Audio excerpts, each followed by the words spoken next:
എടി സുന്ദരിക്കോതെ വിളമ്പി. നീ എന്തിനാണ് കോളേജിലേക്ക് പോകുന്നേ? ചെക്കന്മാരെ കറക്കിയെടുക്കാനാ? ഓ, കൺമെഷീൻ വാരി തേച്ച് പൗഡറും പൂശി ഇറങ്ങിക്കോളും. എൻ്റെ കൂടെ നീ വരണ്ട. വാടി സന്ധ്യയെ. എന്താ അഞ്ചു കാര്യം? ബാഗും തോളിലിട്ട് തിരിഞ്ഞടന്ന അഞ്ജലിയോട് കണ്ണു നിറഞ്ഞെന്ന് അനുവിനെ ഒന്ന് തിരിഞ്ഞു നോക്കി സന്ധ്യ ചോദിച്ചു. നിനക്കറിയില്ലേടി ജിത്തു എൻ്റേതാണെന്ന്. അവനിപ്പോൾ ഇവളെ മതിയെന്ന്.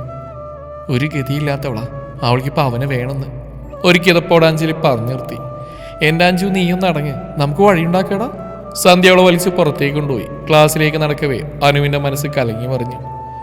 ഈശ്വര, സ്വപ്നത്തിൽ പോലും താൻ അങ്ങനെ ചിന്തിച്ചിട്ടില്ല. മറ്റുള്ള കുട്ടികളെ പോലെയല്ല താനെന്ന് ഉറച്ച ബോധം തനിക്കുണ്ട്. ഇത്രയും വലിയൊരു എഞ്ചിനീയറിംഗ് കോളേജിൽ മാർക്ക് നന്നായുള്ളതിനാലും ലോൺ എടുത്തും പഠിക്കുന്നവളാണ് താൻ. അതിനാൽ തന്നെ ഒരു ചായക്ക് പോലും താൻ ആശിച്ചിട്ടില്ല. കാരണം അതിന് പോലും തൻ്റെ അച്ഛൻ മുണ്ട് മുറുക്കണം. എല്ലാവരുമായും സൗഹൃദം കൂടാൻ പോലും ഭയമായിരുന്നു. കാരണം അവരോടൊപ്പം കൂടി കറങ്ങാൻ പോകാനോ ഒരു ചായ കുടിക്കാനോ തൻ്റെ കയ്യിൽ കാശില്ലായിരുന്നു. ആകെയുണ്ടായ സൗഹൃദം അഞ്ജുവിൻ്റെയും സന്ധ്യയുടെയുമാണ്, തൻ്റെ റൂംമേറ്റ്സ്. അതിനാൽ തന്നെ അവളുടെ വാക്ക് തൻ്റെ ഹൃദയം മുറിപ്പെടുത്തുന്നു. പതിയെ സ്റ്റെപ്പ് കയറി. മുമ്പിലുള്ളതൊന്നും കണ്ണു നിറഞ്ഞുകൊണ്ട് കാണാൻ പറ്റുന്നില്ലായിരുന്നു. പെട്ടെന്നാണ് അഞ്ജുവിൻ്റെ കരച്ചിൽ കേട്ടത്. അയ്യോ, ഇവളെന്നെ തള്ളിയിട്ടേ! പടിയിൽ അഞ്ജു വീണ് കിടക്കുന്നു. തൻ്റെ മുന്നിലാണ് അവൾ നടന്നത്. ഞാനല്ല, അഞ്ജു എന്ന് പറഞ്ഞ് പിടിച്ചെണീപ്പിച്ച് കൈ തട്ടിയെറിഞ്ഞ് അവൾ പിന്നെയും കരഞ്ഞു. മനഃപൂർവ്വം തട്ടിയാണോടി? എന്നിട്ട് കരയുന്നോ? എന്താ നിനക്ക് വേണ്ടേ? അവളുടെ സ്വരം ഉയർന്നിരുന്നു. അപ്പോഴേയും കുട്ടികൾ ഓടിക്കൂടിയിരുന്നു. കണ്ണു നിറഞ്ഞൊന്നും കാണാൻ പറ്റുന്നുണ്ടായിരുന്നില്ല. ഒരാശ്രയത്തിനായി ഞാൻ സത്യം അറിയാമായിരുന്ന സന്ധ്യയെ നോക്കി. അവളുടെ മൗനമായിരുന്നു എന്നെ ഏറെ വേദനിപ്പിച്ച്. മറ്റാരും അത് കണ്ടതുമില്ല. എല്ലാ കുട്ടികളും തൻ്റെ നേരെ നോക്കി നിൽക്കുന്നു. ഒരു വാക്ക് മിണ്ടാൻ പറ്റിയില്ല. ലൈബ്രറിയിലേക്ക് ഓടിയപ്പോൾ ആരൊക്കെയോ എന്തൊക്കെയോ പിറുവിറുക്കുന്നുണ്ടായിരുന്നു. സന്ധ്യയോ അഞ്ജലിയോ പിന്നീട് തന്നോട് മിണ്ടിയിട്ടുമില്ല.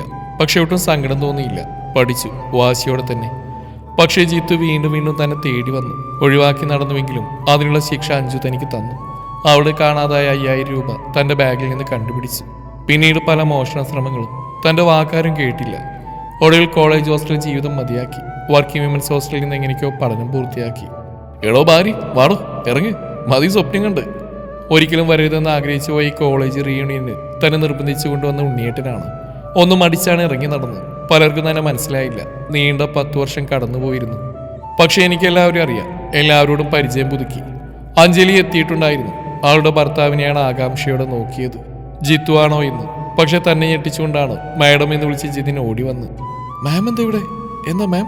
അഞ്ജലിൻ്റെ വൈഫാണ്. മാഡത്തിൻ്റെ ക്ലാസ്മേറ്റാണ് അവള്? അവൻ ചോദിച്ചു. എടി, എൻ്റെ കമ്പനി MD അനുരാധ മാമാണോ? തന്നെ ഞെട്ടലോടെ നോക്കി അഞ്ജലിയോട് അവൻ പറഞ്ഞു. എനിക്കറിയില്ലായിരുന്നു തൻ്റെ വൈഫാണ് അഞ്ജലി എന്ന്. പെട്ടെന്ന് തന്നെ അങ്ങോട്ടേക്ക് ജിത്തു കടന്നു വന്നു. ഒരു മദാമയെ കിട്ടി അവൻ വിദേശത്താണ്. അവൻ്റെ വിശേഷം ചോദിച്ചെങ്കിലും അവനൊന്നും തിരികെ ചോദിച്ചില്ല. തൻ്റെ കാര്യമൊക്കെ അറിയണം. Mrs Anuradha Unni, MD of racing builders അല്ലേ? ഒന്നുമില്ലെങ്കിലും തൻ്റെ പുറകെ കുറേ നടന്നല്ലേ? അവൻ്റെ ചിരിയിൽ ഞാനും ചിരിച്ചെന്ന് വരുത്തി. അഞ്ജലിയുടെ വിവരണമായ മുഖവും അവൻ്റെ പുഞ്ചിരിയും എനിക്ക് വല്ലാത്ത അസ്വസ്ഥതയാണ് തോന്നിയത്. എങ്കിലും തലയുയർത്തിയോടെ നിൽക്കാൻ എനിക്കത് മതിയായിരുന്നു. കാരണം എല്ലാവരോടുള്ള വാശിയാണ് ഇന്നത്തെ എൻ്റെ ഉയർച്ചയ്ക്കൊരു കാരണം. എല്ലാവരോടും പരിചയം പുതുക്കി. തിരികെ ഇറങ്ങിയപ്പോൾ സന്ധ്യ തന്നോട് കുറെ മാപ്പ് പറഞ്ഞു. ഒരു പുഞ്ചിരിയിൽ മറുപടി ഒതുക്കി. തിരികെ പോരുമ്പോൾ ഏട്ടൻ പറയുന്നുണ്ടായിരുന്നു, കാലം മായ്ക്കാത്ത മുറിവുകളില്ല എന്ന്. പക്ഷെ ഓർമ്മകൾ എപ്പോഴും കൂടെ ഉണ്ടാവും ഏട്ടാ എന്ന് പറഞ്ഞ് ഞാനും പുഞ്ചിരിച്ചു.